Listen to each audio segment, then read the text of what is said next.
Israel estaba adormecido, un pueblo escogido, ahora esclavo de sí mismo. Las voces que un día oyeron el trueno del Sinaí, hoy se callaban bajo el peso de la opresión. Los campos estaban vacíos y la fe olvidada. Pero aun cuando el silencio se apodera de la tierra, Dios todavía habla. Y fue allí, entre colinas olvidadas y corazones cansados, que el cielo decidió actuar. Nacería un niño, separado desde el vientre, llamado no solo para vivir, sino para liberar. Sorá, una pequeña ciudad rodeada de colinas, fue el escenario de lo imposible. Allí, una mujer estéril oyó una voz del cielo. «He aquí que concebirás y tendrás un hijo». El clamor de Israel subía en silencio, mezclado con el polvo de los caminos y con el miedo que se había vuelto rutina. Aun cuando la opresión de los filisteos se prolongaba año tras año, había corazones que no cesaban de buscar a Dios, aunque ninguna respuesta visible rompiera el horizonte. Era en ese intervalo invisible entre la promesa y el cumplimiento donde la providencia se movía. Mientras la fuerza enemiga parecía incontestable, una vida era formada lejos de los campos de batalla. A la orilla de las colinas que observaban la llanura filistea, en Sorá, vivía Manoá con su esposa, una mujer marcada por la esterilidad, pero no por la incredulidad. Allí, donde pocos permanecían fieles a Jehová, el cielo se inclinó hacia la tierra. El ángel del Señor apareció a la mujer y trajo una palabra que cambiaría el curso de la historia. Ella tendría un hijo, y por medio de él, Dios comenzaría a librar a Israel. No era aún la liberación completa, sino el comienzo. La promesa venía acompañada de santidad, disciplina y separación, porque la fuerza que nacería en aquel vientre no sería común, ni tendría origen meramente humano. La orden fue clara y cargada de responsabilidad espiritual. Ahora pues, guárdate de beber vino, ni bebida fuerte, ni comer cosa inmunda. Jueces 13:4. La consagración comenzaba antes del nacimiento, moldeando carácter antes que músculos, fe antes que hechos. El niño sería nazareo desde el vientre, separado para Dios, y su cabello jamás debería ser cortado, señal visible de un pacto invisible. Al oír el relato, Manoá sintió el peso del llamado. No hubo euforia, solo temor reverente ante una misión que superaba la comprensión humana. La pareja sabía que engendrar a aquel niño no sería solo un privilegio, sino una incumbencia santa. Por eso Manoá clamó: «Te ruego que el hombre de Dios que enviaste venga otra vez a nosotros y nos enseñe lo que debemos hacer con el niño que ha de nacer». Jueces 13:8. La súplica no pedía señales de poder, sino dirección, porque antes de que Sansón enfrentara enemigos externos, sus padres necesitarían aprender a conducir una promesa viva en sus manos. Cuando el ángel volvió a manifestarse, el corazón de Manoá no buscó señales grandiosas, sino dirección precisa. Su pregunta llevaba el peso de quien entiende que las promesas divinas exigen responsabilidad humana. ¿Cuál será el modo de vivir y el servicio del niño? La respuesta no trajo novedades, solo reafirmó la seriedad del llamado. De todo cuanto dije a la mujer, se guardará ella. Jueces 13:13. La repetición no era redundancia, sino énfasis. Dios dejaba claro que el futuro libertador de Israel sería moldeado antes de actuar, formado en el silencio de la obediencia diaria. La abstinencia, la pureza y la disciplina no eran restricciones arbitrarias, sino protección para una misión que exigiría fuerza espiritual antes que fuerza física. De todo lo que procede de la vid del vino no comerá, ni vino ni bebida fuerte beberá, ni cosa inmunda comerá. Todo cuanto le he mandado guardará. Jueces 13:14. Cada palabra delimitaba un camino estrecho, donde la fidelidad de los padres sostendría el propósito de Dios en la vida del hijo que aún no había nacido. La instrucción revelaba un principio profundo. La vida del hijo sería directamente influenciada por la conducta de la madre y del padre. La consagración no comenzaba cuando Sansón levantara los brazos contra los filisteos, sino en la mesa, en los hábitos, en las decisiones invisibles del hogar. La mujer de Manoa fue colocada bajo una responsabilidad solemne, no para satisfacer deseos, sino para ejercer dominio propio, templanza y renuncia. El texto hace eco de una verdad silenciosa e implacable. Los padres transmiten más que nombres, transmiten inclinaciones, fuerzas y debilidades. Las pasiones no dominadas, los apetitos pervertidos y la intemperancia no mueren con quienes los practican, sino que atraviesan generaciones. Los hijos heredan impulsos que no eligieron y muchas veces luchan con cadenas forjadas antes de nacer. Así, Dios revelaba que el declive moral de un pueblo comienza en el hogar y que la restauración también. Antes de que Sansón fuera separado para Dios, sus padres necesitarían vivir separados para él. La pregunta que resonaba en el corazón de aquellos padres hebreos atraviesa los siglos sin perder fuerza. ¿Qué haremos por el hijo que nos nacerá? No se trataba solo de esperanza, sino de responsabilidad delante de Dios. Las instrucciones enviadas del cielo, repetidas con claridad y solemnidad, revelaban que las influencias prenatales no eran un detalle secundario, sino parte esencial del plan divino. El Creador mostraba que la formación de un libertador comenzaba antes del primer llanto, cuando carácter, inclinaciones y fuerza moral ya eran silenciosamente moldeados.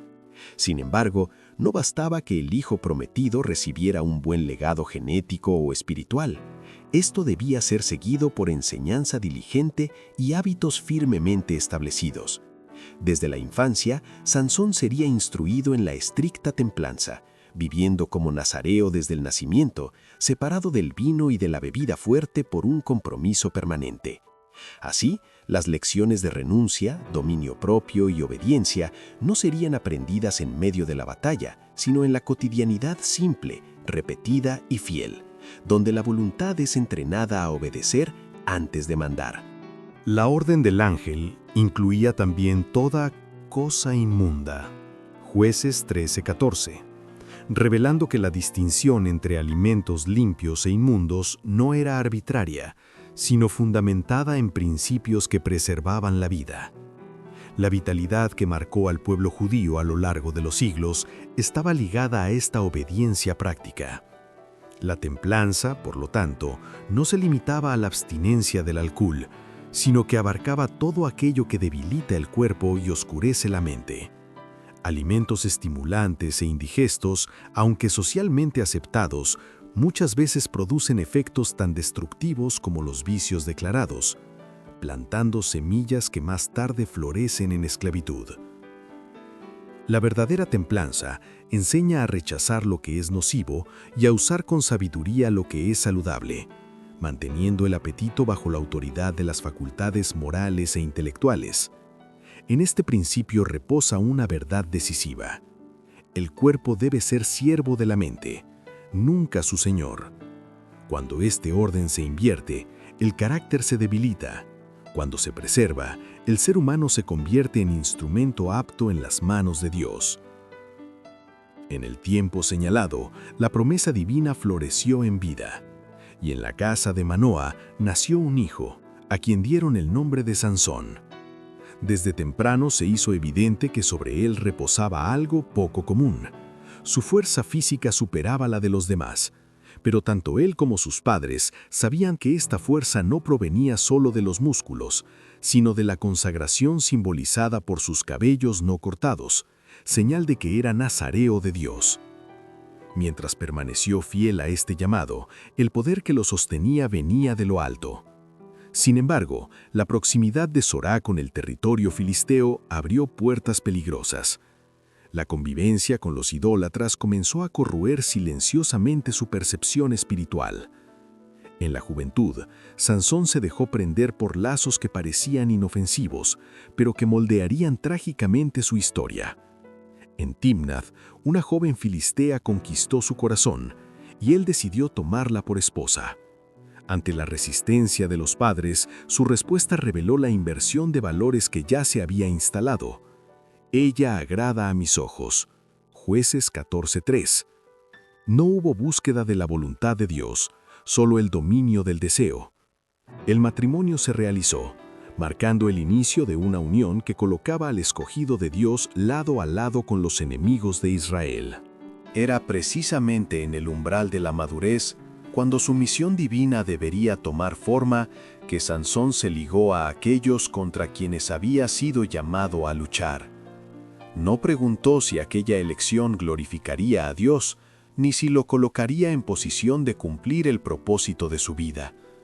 La promesa de sabiduría es hecha a quienes priorizan honrar al Señor, pero no a quienes eligen satisfacerse a sí mismos. La historia de Sansón resuena como advertencia viva, porque muchos repiten el mismo camino. ¿Cuántas uniones se forman sin consulta a Dios, guiadas solo por la inclinación del corazón? El resultado es una fe debilitada y un testimonio dividido. Satanás fortalece su dominio cuando induce al pueblo de Dios a alianzas que diluyen la fidelidad, despertando pasiones que silencian la conciencia. Por eso la palabra es clara y solemne. ¿Qué concordia hay entre Cristo y Belial? ¿O qué parte tiene el fiel con el infiel? ¿Y qué acuerdo tiene el templo de Dios con los ídolos? En estas palabras, el cielo revela que las decisiones tomadas sin Dios siempre cobran un precio, incluso de aquellos que nacieron bajo promesa. La fiesta nupcial colocó a Sansón en convivencia íntima con aquellos que odiaban al Dios de Israel, y esta elección comenzó a cobrar su precio de inmediato.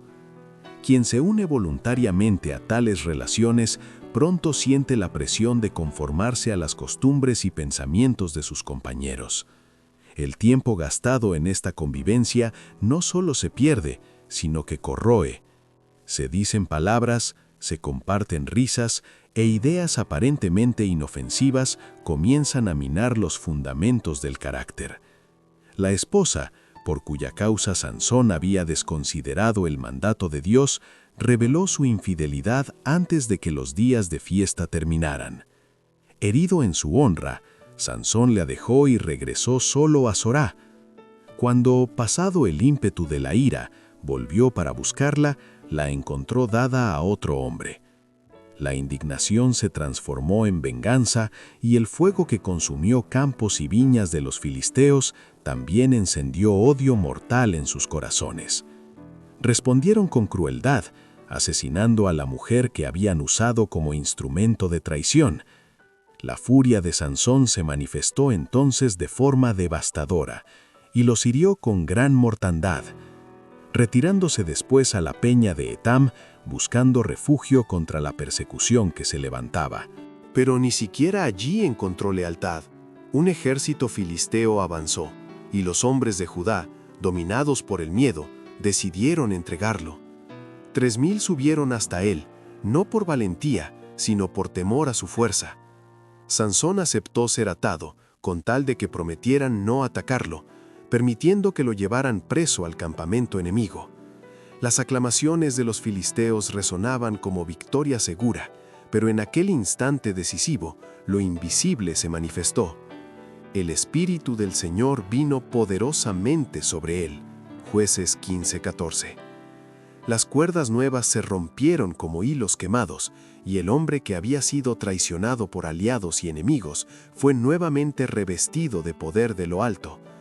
Con la quijada de un asno, arma improbable y despreciada, Sansón derrotó a un ejército entero. 1000 hombres cayeron, no por la habilidad de la mano humana, sino porque, a pesar de sus fallas, Dios aún obraba por medio de aquel que había sido separado desde el vientre. El campo quedó en silencio, y una vez más quedó claro que la fuerza de Sansón no estaba en el arma que empuñaba, sino en la presencia que lo envolvía. Si Israel se hubiera unido a Sansón en aquel momento decisivo, la victoria podría haber sido completa y libertadora, pero el pueblo estaba espiritualmente cansado, cobarde y conformado. En lugar de expulsar a los opresores como Dios había ordenado, eligieron convivir con ellos, adoptando prácticas degradantes y tolerando la injusticia mientras no los afectara directamente. La sumisión se volvió hábito, y la esperanza de libertad fue cambiada por una paz falsa. Incluso cuando Dios levantaba un libertador, muchas veces lo abandonaban, prefiriendo alinearse con los enemigos antes que enfrentar el precio de la obediencia. Esta elección colectiva explica por qué victorias aisladas no se transformaban en liberación duradera. Después de sus hazañas, Sansón fue reconocido como juez y durante 20 años gobernó a Israel. Sin embargo, el tiempo en el poder no curó la herida interior que lo acompañaba desde la juventud. Un error no confesado abre camino a otros mayores. El hombre separado para Dios volvió a transgredir, buscando nuevamente a los filisteos, ahora no por alianzas políticas, sino para satisfacer pasiones que nunca aprendió a dominar. Confiando excesivamente en la fuerza que había aterrorizado a sus enemigos, Sansón entró audazmente en Gaza, ciudad fortificada y símbolo del poder filisteo, para visitar a una prostituta. Los habitantes supieron de su presencia y planearon capturarlo al amanecer, seguros de que la presa estaba asegurada. Pero a medianoche, la conciencia despertó antes que el enemigo. El peso del voto violado trajo remordimiento, y aún así, la misericordia de Dios no se apartó. La fuerza que no provenía de sí mismo volvió a manifestarse. Sansón se levantó, arrancó las puertas de la ciudad con sus postes y cerrojo y las llevó hasta la cima de un monte en el camino de Hebrón. El gesto fue una liberación espectacular, pero también una advertencia silenciosa. Dios aún lo libraba, aunque él no aprendiera. Cada rescate sin arrepentimiento profundo lo conducía más cerca del límite, donde la fuerza ya no podría compensar un corazón dividido. Ni siquiera aquella liberación extraordinaria fue suficiente para detener el declive de Sansón. No volvió a enfrentar a los filisteos en campo abierto, sino que continuó buscando los placeres que, paso a paso, lo conducían a la ruina. Aconteció después de esto que se enamoró de una mujer en el valle de Sorek. Jueces 16:4. Territorio conocido por sus viñas, donde la tentación se volvía aún más intensa para un nazareo ya vacilante. El nombre de ella era Dalila, y su presencia simbolizaba todo aquello que lentamente consumía lo que quedaba de la consagración de Sansón. Al ceder al vino, rompió otro eslabón que lo ligaba a la pureza y a Dios. Los filisteos percibieron su vulnerabilidad y decidieron usarla como arma. Una delegación de los principales gobernantes fue enviada, no para prenderlo por la fuerza, sino para comprar su caída. Dalila fue sobornada para descubrir el secreto de su poder, y la seducción comenzó a obrar donde las espadas habían fallado. Las preguntas insistentes de la mujer encontraron primero la astucia de Sansón, que la engañó con respuestas falsas. Cada intento revelaba su traición, pero él trataba el peligro como un juego, ignorando las advertencias que se repetían ante sus ojos. Entonces vino la acusación que tocó el fondo de su alma. ¿Cómo dices, yo te amo, cuando tu corazón no está conmigo? Día tras día, la presión se intensificó, hasta que su alma fue reducida a mortal angustia. Exhausto, Sansón reveló el secreto que jamás debería haber sido pronunciado. Nunca pasó navaja sobre mi cabeza, porque soy nazareo de Dios desde el vientre de mi madre. Mientras dormía, sus trenzas fueron cortadas, y cuando Dalila gritó, «Los filisteos sobre ti, Sansón», él despertó confiado, creyendo que todo sería como antes. Pero no lo fue. Sus brazos no respondieron, y entonces comprendió la verdad más terrible de su vida. El Señor se había apartado de él. Ciego, encadenado y humillado en Gaza, el hombre que había sido separado desde el vientre experimentaba ahora el peso final de decisiones repetidas, descubriendo demasiado tarde que la fuerza sin fidelidad no sostiene a nadie. Qué contraste brutal se revelaba ahora en la vida de aquel que había sido juez y campeón de Israel. El hombre que inspiraba terror estaba débil, el que veía lejos estaba ciego, el que gobernaba ahora hacía girar molinos como esclavo. Paso a paso, Sansón había violado las condiciones de su vocación sagrada. Dios había sido longánime, paciente más allá de lo imaginable. Pero cuando el voto fue conscientemente traicionado, la presencia que sostenía su fuerza se retiró. No había poder místico en los cabellos largos, eran solo la señal visible de una fidelidad invisible. Al sacrificar este símbolo para satisfacer la pasión, Sansón perdió también las bendiciones que representaban. Sin embargo, en el dolor y la humillación, aprendió lecciones que jamás había aprendido en la victoria. Ciego y encadenado, comprendió su propia debilidad.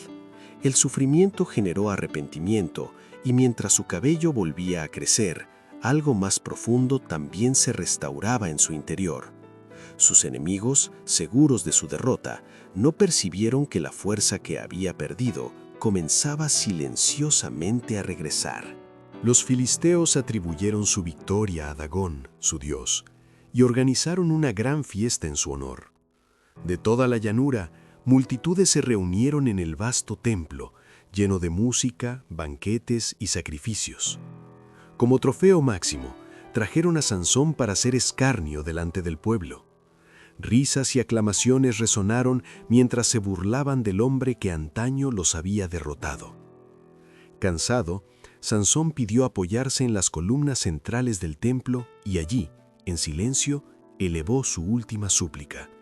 Señor Jehová, te ruego que te acuerdes de mí y fortaléceme ahora solo esta vez. Abrazando las columnas, clamó, muera yo con los filisteos, y el templo se derrumbó. El ídolo, sus sacerdotes, nobles y guerreros quedaron sepultados juntos. Y los que mató al morir fueron muchos más que los que había matado en su vida. Así terminó la historia de aquel que nació bajo promesa, cayó por decisiones repetidas, pero encontró redención en el último acto. Sus parientes llevaron su cuerpo y lo sepultaron entre Sorá y Estaol, en el sepulcro de Manoa, su padre, cerrando la trayectoria de un libertador marcado por fuerza, debilidad, caída y misericordia. La promesa de Dios fue cumplida. Por medio de Sansón, Israel comenzó a ser librado de la mano de los filisteos. Aún así, el registro de su vida permanece envuelto en sombras profundas. Aquello que podría haber sido una alabanza continua a Dios y una gloria para la nación, se transformó en advertencia solemne. Si hubiera permanecido fiel a la vocación divina, su historia habría estado marcada por honor y exaltación. Sin embargo, al rendirse repetidamente a la tentación, se mostró infiel a la misión confiada. Así, el propósito divino avanzó a pesar del instrumento y no a causa de él. Su obra terminó en derrota personal, esclavitud humillante y muerte violenta. Exteriormente, Sansón fue el hombre más fuerte de su tiempo. Interiormente, se reveló frágil. La fuerza física que asombraba a naciones coexistía con la incapacidad de gobernar su propio corazón. La Escritura expone un contraste decisivo. Pasiones intensas no son señal de carácter fuerte. La verdadera grandeza del hombre no está en la potencia de los impulsos que siente, sino en la autoridad moral con que los domina. Quien es gobernado por sus pasiones es vencido, aunque posea fuerza para derribar ejércitos. Desde el principio, el cuidado providencial de Dios rodeó a Sansón, preparándolo para cumplir la obra para la cual había sido llamado. Recibió condiciones favorables para vigor físico, claridad intelectual y pureza moral. Nada le faltó en lo que respecta a la capacitación divina. Sin embargo, bajo la influencia de compañías impías, se apartó de aquel apego a Dios que es la única salvaguarda segura del ser humano. No fue la fuerza de los enemigos lo que lo derribó, sino la concesión interior que abrió camino al mal. La palabra establece un principio inmutable. Los que siguen en el camino del deber pueden confiar en que Dios los guardará, pero los que se colocan voluntariamente bajo el dominio de la tentación acabarán cayendo. Aquellos a quienes Dios desea usar de manera especial se convierten en blancos preferenciales del adversario, que busca explotar los puntos débiles del carácter para dominar el todo. Aún así, nadie está condenado a la derrota. La ayuda divina permanece disponible para toda alma que la desee. El hombre no lucha solo. Hay fuerzas invisibles al servicio del bien y ángeles de Dios continúan asistiendo a aquellos que eligen subir, paso a paso, aún en medio de la fragilidad humana, hacia los más altos cielos. Y así, la historia de Sansón, El gigante en fuerza y el niño en disciplina es sepultada, dejándonos una pregunta eterna. ¿Dónde está nuestro voto? ¿Dónde está la consagración que nos separa de lo que solo agrada a los ojos? Si esta reflexión tocó tu corazón y te hizo pensar en tu propia fuerza y en tu propia debilidad, te invito a unirte a nuestra comunidad. Deja tu like en este video para que este mensaje de poder y redención alcance a más personas en busca de historias que transforman. Suscríbete al canal y activa la campana para no perder las próximas narrativas épicas que el cielo nos dejó. Y dime, ¿cuál es tu Dalila? Deja en los comentarios cuál fue el principio que Sansón quebrantó que tú tienes más dificultad en guardar en tu vida. Te agradezco inmensamente por tu compañía y por tu atención. Que la fuerza de la verdadera obediencia y el poder del arrepentimiento guíen tu camino.